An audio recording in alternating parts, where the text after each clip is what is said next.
I'm Madeline Hooper. I've been gardening for decades and living with aches and pains. So I finally decided that maybe I should find a fitness trainer to see if I could fix my problems. And after learning better ways to use my body in the garden, it dawned on me, what would be more exciting than to travel all over America, visiting a wide variety of gardens and helping their gardeners get GardenFit. In Season 1, for all our guest gardeners, gardening was their life. For Season 2, we're going to visit artists who are also passionate gardeners.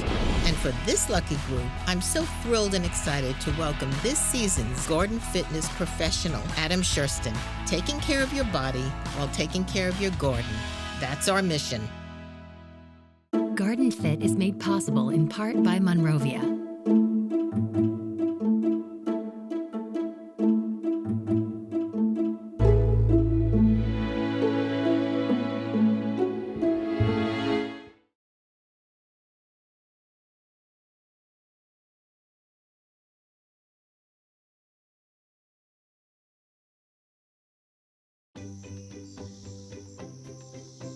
Adam, we are going to visit Frances Palmer.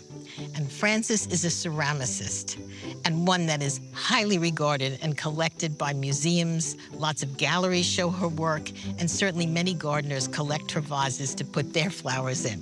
In addition to pottery, she's a gardener, an entrepreneur, a photographer, a beekeeper, a cook, and she loves putting up preserves. She sounds like a real Renaissance woman. Oh, I think she is. And I've really been a fan of Frances for years, and I'm lucky enough to have collected some of her vases. She made all of these? She did. Here, take a look.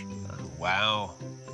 These are great. Aren't they fabulous? I love just touching them. Yeah, they really, you can tell they're handmade and really unique pieces, each and every one. She's also very legendary because of her cutting garden, which I know is full of all kinds of flowers, you know, big and small and all colors. But her favorite flower is a dahlia, and I'm really excited to see her collection of dahlias. Yeah, it's a good choice. I also mentioned that she's a photographer, right? And she takes her vases and her flowers and pairs them together and makes these still life, really almost portraits of them that she photographs and puts up for all of her many followers on Instagram. Sounds like there's going to be a lot to see. I think we will find a lot to see. This is such a beautiful property. Yeah, I love it. I've seen all these trees. I can't wait to see them closer. Frances. Hi, Madeline. I'm so happy to be here. I'm so glad to see you. Frances, this is Adam. Hi, Adam. nice to meet you. Great to meet you. Palmer, Adam Schurston. So we're here. I know, it's so exciting. Thank you so much. Oh my goodness, I'm just thrilled that we can share your garden, see your ceramics and everything that you're up to. But I thought maybe before we start, what came first? Did you start actually always knowing that you wanted to work with your hands and do pottery? I actually didn't start making ceramics till I moved out to Connecticut and had our daughter. Really? Were you always a gardener? Well, I grew up in New Jersey, in Morristown, New Jersey, which was back then great farm country. Right. But it wasn't really until I moved to this property that I had the kind of the open space and the sun to start. And by that time, I'd been doing the ceramics for a number of years, but I really wanted to learn to grow the flowers so that I could use them in the photography for the work. Which is so exciting, the blending of your garden and your flowers blending and the everything ceramics. together. Yeah, everything has a utility to it. And it's so special and so artistic. Yeah. So may we see the first garden Sure, you came upon when you moved in here? Yeah. Yeah, this is the first garden. It looks so different now. When we first moved in here around 30 years ago, there wasn't a fence. And it disappears. It looks so natural. Yeah. Well, come on, I can take you inside. Frances, this is a breathtaking place to be. The colors, the shapes, it's magnificent. Thank you. And you must love being in here. I do. I love being in here. And it's incredible because I try to come out early in the morning to beat the bees, and they're already here. And the hummingbirds.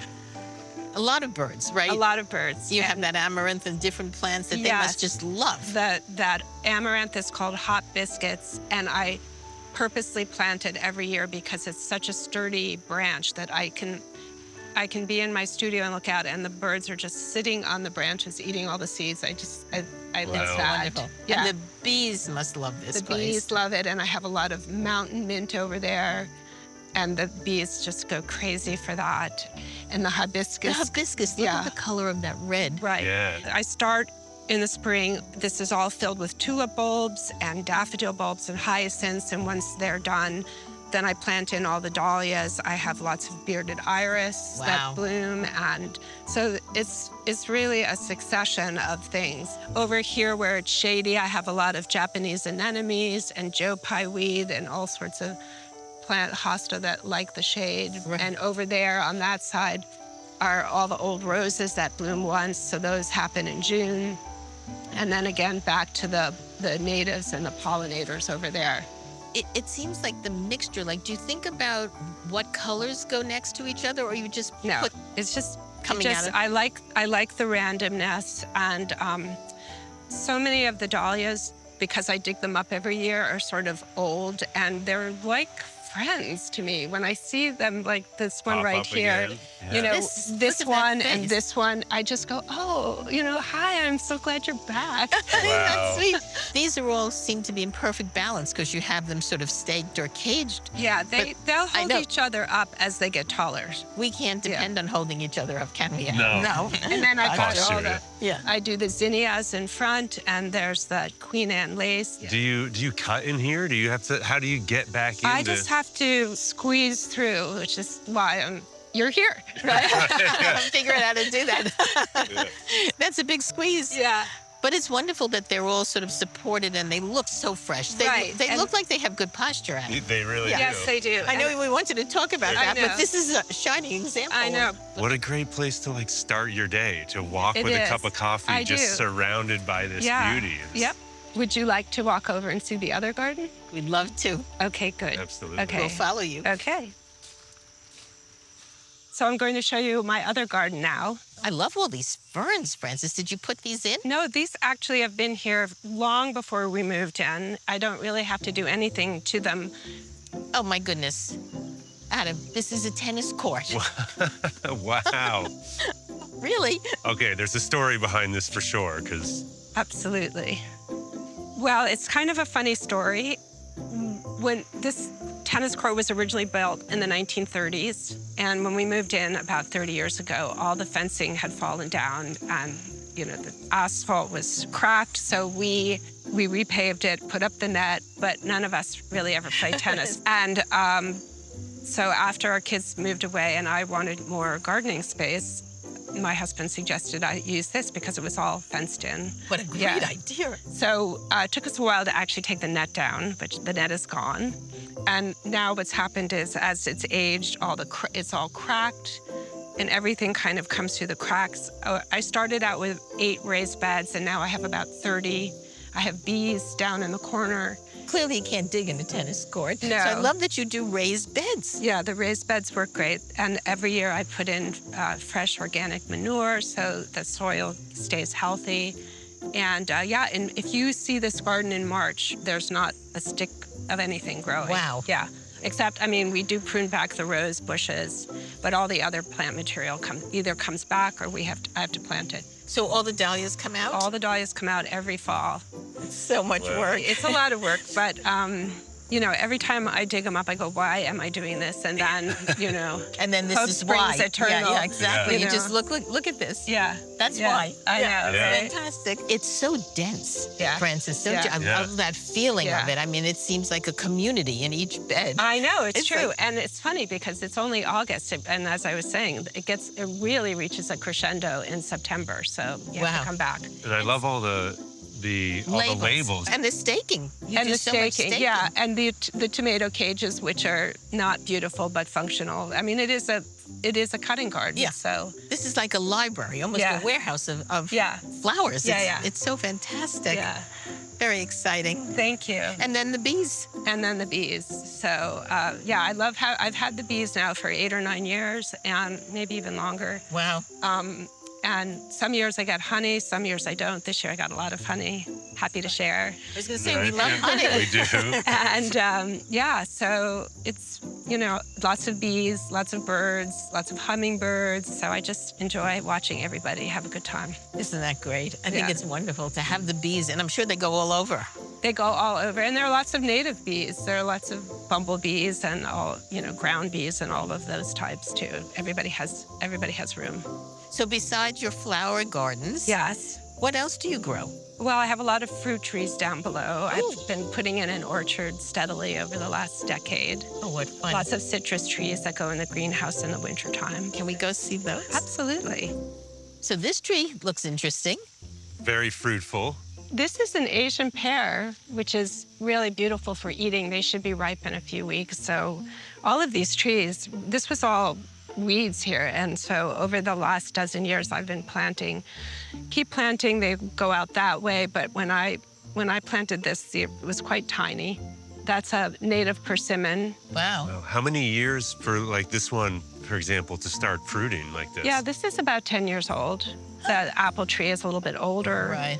I was in England a number of years ago at Thomas Hardy's house, and he had all these beautiful medlars, which is an ancient, Look I at don't that. even know Yeah. what to call it. So these are really good for jellies, and you're not even supposed to harvest them until after a frost. They need the frost. I think it's Really? called doublet. Sounds like something from The Princess Bride. Let. So, Those so I like have giant blueberries or Yeah, something they with do. that open end. Right, so apple, I have peach, there's a nectarine, another apple. Wow, I have, nectarine. That here's would- another medlar. I love all these different foliages. Yeah. The black currants, I harvested, I make jam. I try to make jam. I know you with- love to preserve. Yeah, I do. too. I love them. These are two quince trees, and when I first saw them, I thought, oh, these are weird. They look like mangoes almost, but they are quince, and they're Chinese quince. So I thought, oh, great. I waited 10 years for those beautiful, like, European quince that you could use in a photo. And I mean, they again, got I these. make a great jelly with them. And then over here is a native pawpaw. I've yet to see a pawpaw after 12 years because the birds eat all the fruit. Really? So it's like my Kafka tree. Right.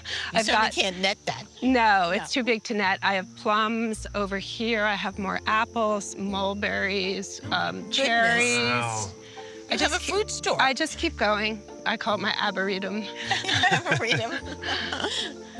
They're wonderful. And they'll produce a lot of shade. You know, it's sort of a pretty Yeah. walk. They are, Yeah. I mean, It's I a can beautiful walk. like here. These are I love to do the damson plum preserve. There's Oh, more wow. apple. So yeah, I think it just gives me lots to work on. Now, those are picture apples. That looks like you styled that tree. I know, isn't that incredible? It's Yeah, like really beautiful. I the know. color. And when I see the deer here, I'm like, don't think about the apples. Yeah. Now that I've showed you all the garden and everything, I really would love to talk to you about posture and how to hold myself well when I'm in the garden or in the studio, and just a few ideas on what to think about during my day. Absolutely. Yeah, that's a great idea. I would love to. I mean, I think it's really important for everyone. Posture is one of those tricky things that, we all hear, a term we throw around, and we imagine it as kind of like chest up, shoulders back. But really, that's kind of a static position, and through life, we are rarely in static positions, so posture quickly becomes your gait cycle. It becomes bending over. It becomes working at your potter's wheel. And so the best way to really start this is kind of finding what good alignment of the spine feels like from the inside. This tree is actually perfect because it has a nice straight trunk where we can use it as a guide to line up the spine. And so if I stand at the base of it with my heels kind of close to the tree, they don't have to be actually touching because we do have some parts of our body that create space. We want to try and find contact with our tailbone, with our mid-back, and then with the back of our head. So we have three main points of contact. We got hips, mid-back, and back of head, okay? And already I can tell you, like, this is not how I stand. When I come away from this, I start to resort to my kind of more natural posture. But this is a great place to come back to. So why don't you guys both try? Okay. And we're really just trying to give an example to yourself from the inside about what it feels like to be perfectly lined up. Just take this moment to kind of neutralize your pelvis a little bit to Get that? yeah, exactly. So can you feel how just tilting the pelvis a little bit reduces that Absolutely. stress? Good. And now you could also take a moment to maybe roll your arms out, or rotate the arms, and that will, if you rotate far enough, it'll move into the shoulder blades. And this is really how we can kind of reposition those shoulders. But what I want to talk about most is really head position and how kind of silly it might feel or difficult it might feel to maintain the contact with the tree while we look up and down. That there's some tension resting in the back of the neck.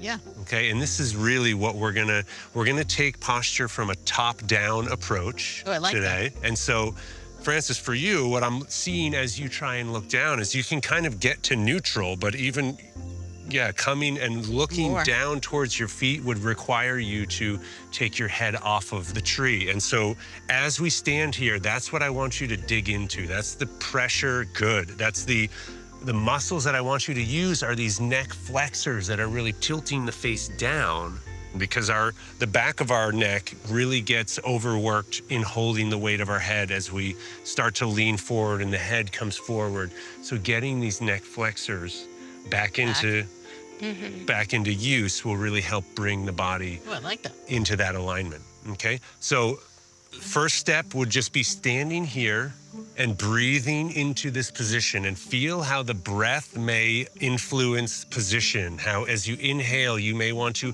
arch your back more.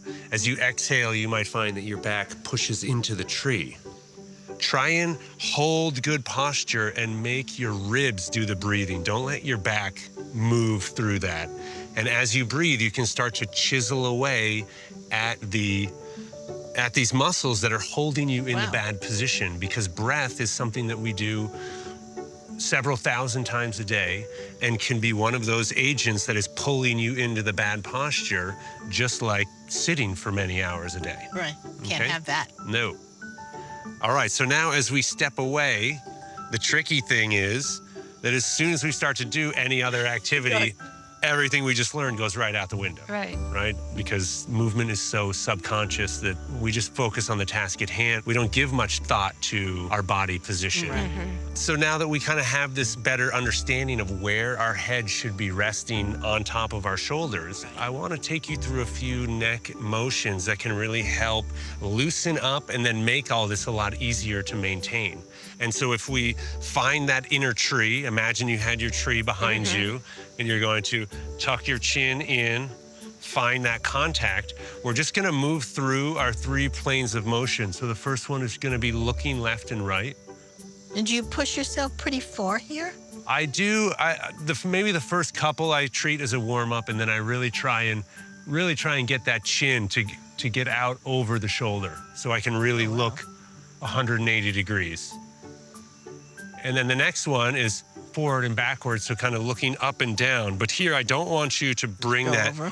Exactly. Try not to bring the head out of alignment. Try and keep it over the shoulders, and see how much of that up and down we can create with the down feels a little bit Short. unflattering. And I'll cheesy. wait till I'm alone. Yeah, exactly. Right. But then the last is kind of tipping from left to right. And this one, you can really, if you do it low on the neck, you can feel that stretch, or I know I can, all the way out the me too. shoulder, down into the collarbone. I'm very tight here. But the neck is made up of a bunch of vertebra, and like I was saying before, movement is subconscious. It's so interesting that you've isolated the neck versus the whole thing. It's really important. For sure. And I've never thought about my neck, really, and posture. Yeah, I mean, this is your central command. And when this starts to kind of tighten up or fall out of place, everything really follows it. And so that last one, if you can actually move up the neck and really try and tip side to side from a little higher, where maybe you're not feeling the stretch down through the shoulders, but you're feeling it more through the body of the neck. And that's another really great one, just to keep all of this mobile and moving, because as this starts to tighten up, you may see it in some people where they really can't turn their head. Yeah, and this just starts to really kind of erode at all of the freedom that we have to get out into the garden. Yeah, just sit Can't let that happen. No, have to keep flexible. Yes. Yeah. And so this is, a really kind of under-addressed area that really plays a great role in posture, so you I can... know, I'm going to think about it in the studio. Yes. So, the studio. Oh, yeah. So we haven't seen that yet, if you'd like to come with me. We That would would be love awesome. to come with you. Okay, perfect. Let's go. Frances, will you tell us a little bit how you started your business? Well, I didn't have this amazing studio for the first years. As I mentioned when we were outside, I had a daughter and was quite overwhelmed. So I took a throwing class at an art guild in New Canaan. I felt like when I started the ceramics, it was just something that I gravitated to and have done practically every day of my life since then. And I never get tired of doing it. Every day? If I'm here, I'm working. Wow. And so I started growing the flowers so that I could photograph the pieces in context, give scale to the pots, and also have a way of documenting what I was selling and leaving the studio. Nice. Do you do all the pieces in here? So just in terms of the mechanics of everything, you use a potter's wheel? Yes, mostly. Many potter's wheels? I have actually 3 potter's wheels. So this one is for the white earthenware. The one behind you in the middle is for the terracotta and dark stoneware. And then the far wheel is for the white porcelain. Because you can't combine, like if I got some of the white earthenware into the porcelain and I took the porcelain up to the temperature, the 2350, it would explode. So you have to be very careful about keeping the clay body separate. And so once you have formed them on the wheel, Yeah. what happens next? It has to get trimmed, it has to get the handles or whatever finishing work I'm doing, then it has to get fired, then it has to get glazed. I mean, it goes through A lot. And you fire it here, don't you? Yeah, I have 2 electric kilns, a wood-fired kiln, and a gas-fired kiln. Wow. These are processes that I don't have complete control over. And if a painter takes a brush and puts something on the canvas, boom, it's on the canvas. But the things that I do, I have to collaborate with the process, right? I'm hoping things grow, the weather, there's so many variables that are out of my control. And I think the clay is very similar in the sense that I know pretty much what's going to happen, but there's always that unknown quality of what happens in the kiln. And that just personally intrigues me, and that's what kind of keeps me going. Yeah. So would you mind showing us what you put in each vase? I put like just a little display of what the different clay bodies look like. You know, every clay body has to be addressed differently. So I'll start with this one because it has a nice wide opening. So for something like that, I like to take something like the goldenrod or the marigolds and use it. I purposely grow these kind of branching flowers so that they do just that. They kind of give a bit of a support to all the singular blooms. Okay, so that's going to give me the foundation. So then when I want to put in the dahlias or the roses, if it's starting to age, I'll just take off some of the leaves in the back. Stick in a cosmos. I love the selection of color now. I don't think that I would ever put those colors together. But they're working. They certainly are. That's beginning to look like her garden. Yeah. Yeah, I mean, It is. You know, I just want everybody to get along. I think the relationship between flowers so depends on your personality of how you do things. Yeah. Look at that color. I mean, that's just Beautiful. Insane. This one, look at this color. Oh my goodness. That's like this velvety fuchsia. It does look like velvet. Yeah. Okay. Oh my goodness, that's All right, fabulous. so there's that one. So then we can, then you can do something like this where you just want to show like one simple, perfect. I love these like I always have these big marigolds.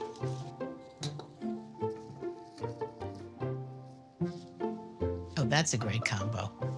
So the idea of one flower starts to go by the wayside, I see. Yeah. Right. I mean, I thought I Started wanted out one with flower, one. but I just thought, no. Oh, that looks great. Oh wait, look at this one. Oh, that's fabulous. All the colors seem to work no matter Yeah, what. exactly, Yeah, I mean, right? and so do you use this backdrop? This is the area where you do most of your filming? A lot of it, yeah. Oh, I love that. Oh, there you go. Oh, there you go.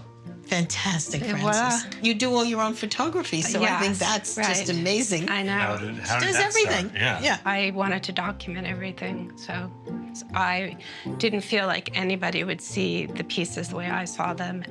Frances, this was such a wonderful day. We love being with you. I'm so excited I finally got to see your cutting gardens. They're Oh, spectacular. Thank you for coming. Oh my goodness, this was Thank really you. a treat. Thank you. So You're gonna do more. Yeah, I'm gonna, because I have all these flowers. It's hard to stop at one. Get GardenFit with us.